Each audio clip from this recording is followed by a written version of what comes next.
Hi, welcome to PHI and PPE, your quick, no nonsense guide to keeping your dental practice safe, secure, and scandal free. I'm Deanna Otts-Whitfield, your infection control and OSHA queen, and Amy Wood is here, your HIPAA and cybersecurity guru. Let's get compliant and have some fun doing it. What are we talking about today, Amy? Well, today I want to talk about Wi-Fi segmentation. I know, super sexy. Wi-Fi What does segmentation. that even mean? What does that mean? Segment your Wi-Fi? Yeah, so Multiple Wi-Fis? What's that mean? kind of. So, how you do it is you have a router, a firewall, or a router, whatever it's called. In an office, it should be a firewall. At home, you have a router. And what you do is you set up different Wi-Fi zones, different logins. So in an office, you would have one for you know, uh, tablets at the front that you're Oh, filling out health history forms and signatures and all of that, new patient packets. And then you'd have another one for staff to log in on their phones during breaks and whatnot. And then you'd oh, have another one for scanners like Medit or Itero or something like that. And then you'd have another one for CEREC or crown milling machines. And then you would have another one that is internet only for video camera systems or music, audio systems in the office, things like that. And what you're doing is you're putting a wall between the patients that are on the guest Wi-Fi, and you've got a wall here, and a wall here, and a wall here, and a wall here. So if your Nest thermostat gets hacked, it has a wall between the Nest thermostat and the rest of your office and all your patient information. huh. So we even like going as far down the rabbit hole as to segment each individual device. Now, it comes in handy when an office decides to just replace the device and not tell the people that should be told, HIPAA consultants, IT Oh no. providers, Oh no. both, and properly dispose of those things because guess what? They have information on them. Mm. They also help in ways that your phones. So if you have internet phones, you can kind of prioritize your internet use based on what Wi-Fi zone it is. So I know, crazy the Amazing. technology that's out there now. Amazing. Yeah. Amazing. And so you can do that so that your phones always have the most internet possible, and then your guests get kind of what's left over. Hmm. Yeah. I do it at home too. Yeah. So this is all still under the same Wi-Fi, and Hmm. it's just segments. How many segments can you have with a Wi-Fi signal? Unlimited. Yeah, you can have as many as you want. Interesting. Now, we do that at home too. I mean, obviously we have a firewall at home because, business, but, my husband does IT in a regulated environment and I have the information I have access to with Hmm. practices. And our kids are doing things on the internet, and especially during 2020, during that nasty disease we don't want to name or remember. Um, we had to allow them internet access, but not access to everything. So we would have a separate login. We tied each of their devices to their separate login, and it came in real handy when the middle one got a little extra spicy, which she hasn't stopped being the most spiciest one in my house. We could just turn off her Wi-Fi. So I'm very much an old school parent. I'm not a I'm going to take your device away. I'm going to take your charger away and slowly watch your will to live go away. Interesting. Well, I don't have much to say on the whole parenting thing, but I think the whole Wi-Fi segmentation's pretty interesting for sure. Well, and it's considered required in hospitals. They have Hmm. to do it. So an IV infusion pump has to be separated when it's on Wi-Fi. And we have to remember that everything has some kind of internet access now. There's even smart Everything. chairs in dentistry that will remember settings of Mm, individual patients. right.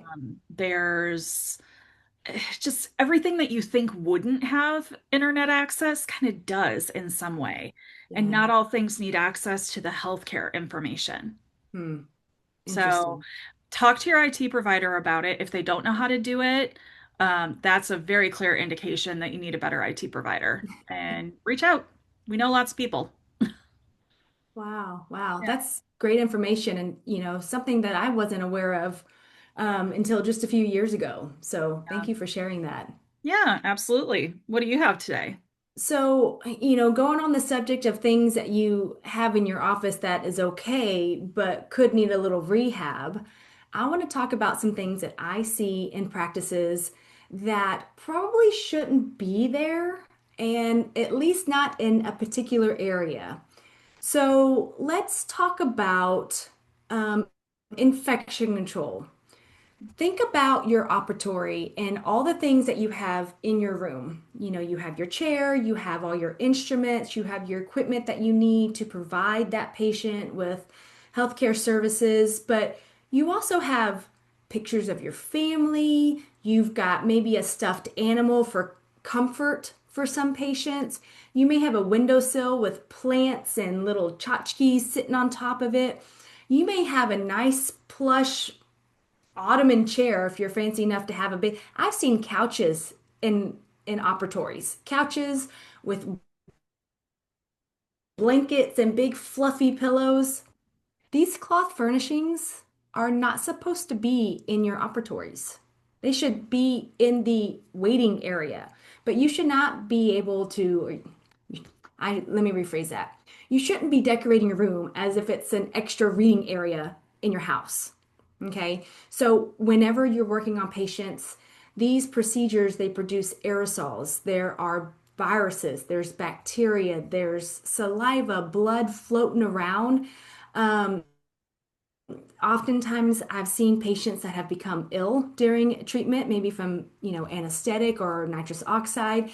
And all of this stuff lands on these cloth furnishings, these big puffy chairs, big fancy pillows, maybe that big tooth dinosaur that show oral hygiene instruction to with the big toothbrush.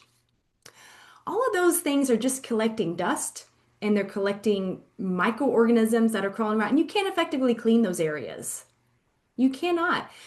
I would really challenge someone to go to a medical emergency facility, a hospital, some sort of long-term care facility, and go in and see big fluffy couches and chairs and pillows and blankets and all sorts of tchotchkes all over these rooms where patients are staying because you're not going to find it. Those items cannot be cleaned effectively.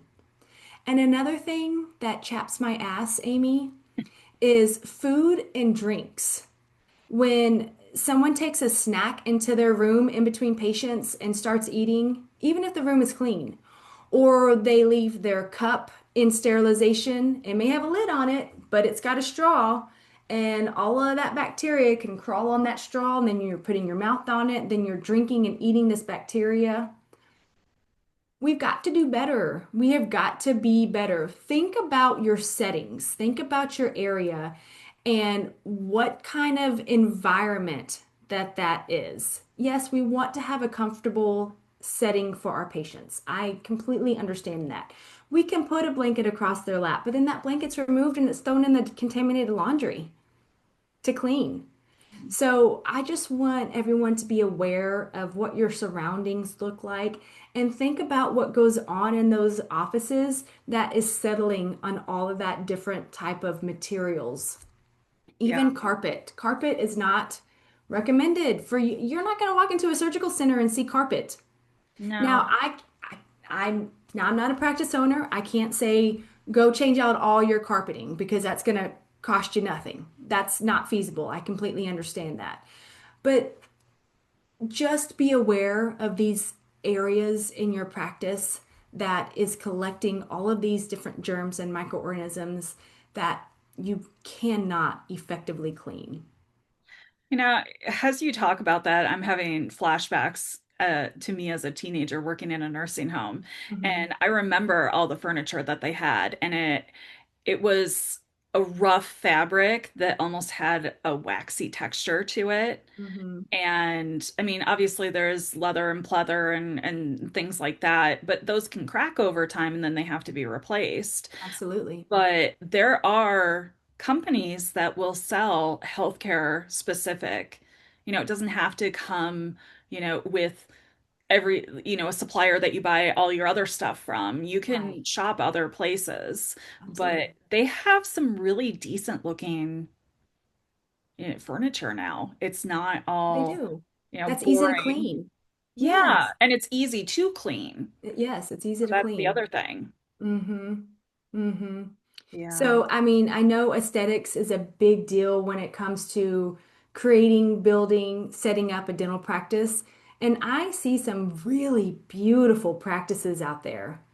But remember, we are providing health care, dental care in a semi-sterile environment, depending on what you're doing in these offices. So we've got to make sure that we're minding all of our P's and Q's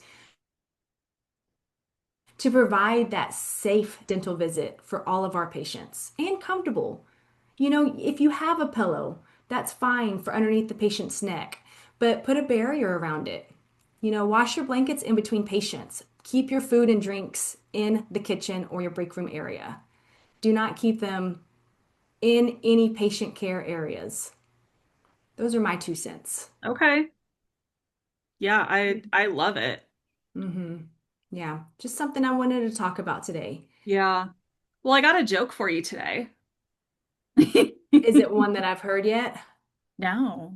Oh, a new one? Okay, I'm Brand ready. new. I'm Okay. ready. I told a dentist to segment their Wi-Fi, Hmm. and they said, "You mean like ortho segmentation?" Maybe those that aren't in ortho don't understand, but that's kind of cute, actually. Yeah. That's pretty cute. No, it's like keep your Netflix off your patient charts. Yeah, Yeah. yeah. There you go. There you go. Okay, I have a joke for you too. Okay. Why did the mask break up with the gloves? Why?